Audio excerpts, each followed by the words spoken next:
Halo, pada kesempatan kali ini kami kelompok 8 yang beranggotakan Indri Rahayu Septiani, Alma Danika Oktiva, Azka Tamalia, dan Budi Nurani akan membuat sebuah produk yang bernama DigiClass. Berikut ini adalah video singkat cara pembuatannya. Yang pertama adalah bukalah Google Site pada Google, kemudian pilih Google Site Statement dan kita dapat membuat Google Site di halaman kosong. Nah, di sini kita dapat menambahkan judul, misalnya DigiClass, ataupun mengupload gambar seperti ini. Di halaman kita juga dapat menambahkan menu-menu lainnya seperti materi, video pembelajaran, kuis, ataupun menu-menu lainnya yang memang kita butuhkan dan kita inginkan. Selain itu, kita juga dapat menambahkan subhalaman pada menu-menu yang telah tadi kita buat. Nah, di sini saya membuat subhalaman pada menu materi. Selain itu, kita juga dapat menambahkan placeholder ataupun menu-menu lainnya yang memang kita butuhkan. Di sini saya menambahkan tema 3 terhadap makhluk hidup. Nah, saya menambahkan ini dan menambahkan link dari subhalaman yang tadi telah saya buat agar ketika diklik gambar tersebut maka akan muncul kepada subhalaman itu. Kemudian sebagai contoh saya di sini membuat menu link. Nah, di sini juga kita dapat memasukkan link kuis yang telah kita buat melalui Wordwall ataupun Quizizz ataupun link kuis lainnya.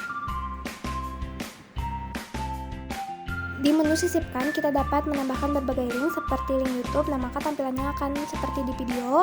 Lalu ketika dirasa isi dari Google Site itu sudah pas ataupun sudah baik, sudah sesuai dengan yang kita inginkan, maka tinggal klik publikasikan.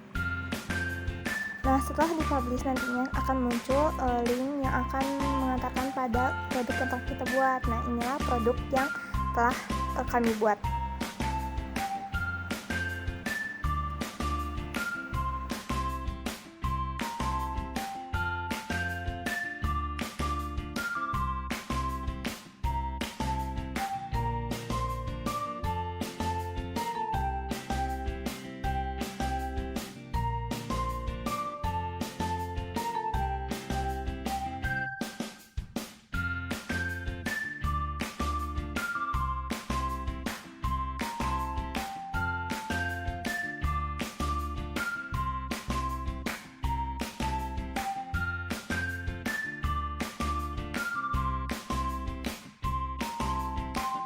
Selanjutnya, review lebih jelas mengenai DigiClass.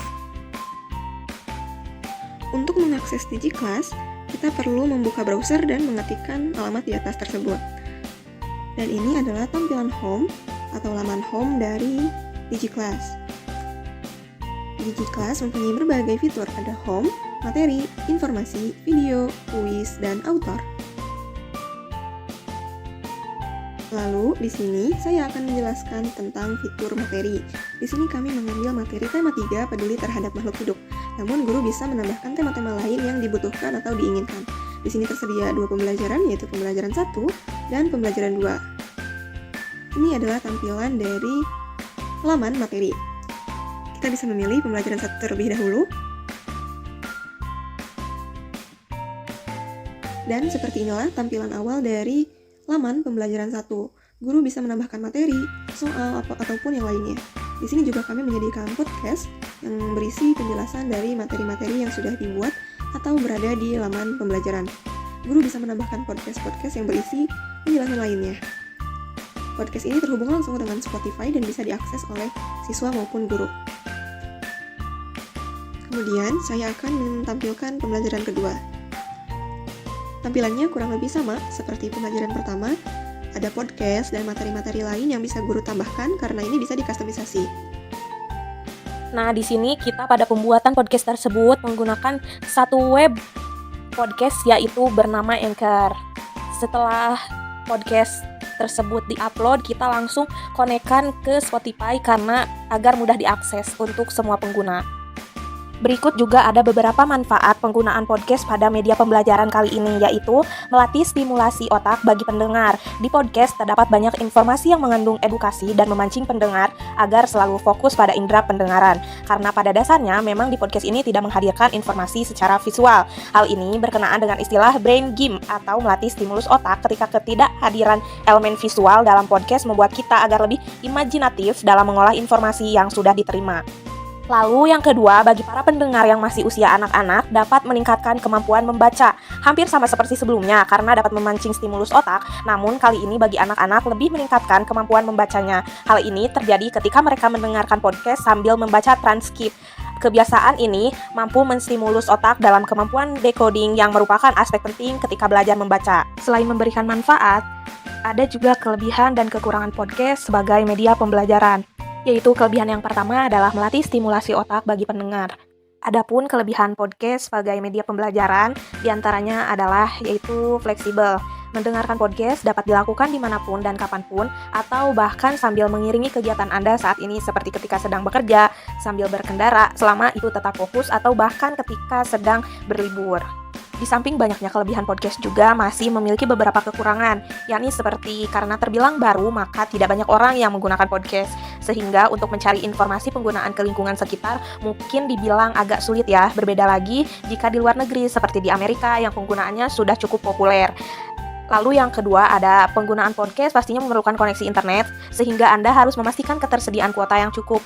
Namun agar lebih hemat bisa disiasati dengan menyimpan atau mendownload konten yang didengar nanti. Lalu yaitu selanjutnya ada video pembelajaran untuk pembukaan dan penutupan dari materi tersebut. Kami menggunakan aplikasi edit berupa CapCut dan VN untuk mengedit video tersebut. Adapun kelebihan manfaat dari penggunaan video sebagai media pembelajaran ini adalah agar mempermudah kita supaya tidak harus menjelaskan berulang kali atau membuka pembelajaran secara langsung sehingga anak bisa dengan instan mengakses video tersebut di laman YouTube dengan hanya mengklik fitur video pada biji kelas ini. Selain itu ada juga bisa dilihat dan didengarkan kapan saja atau bisa disebut fleksibel. Adapun kekurangannya sama seperti pada bagian podcast, yaitu kita harus memiliki koneksi internet yang baik dan kuota internet yang cukup. Namun jangan khawatir, video dan podcast tersebut bisa disimpan atau di-download terlebih dahulu untuk dilihat dan didengarkan nantinya.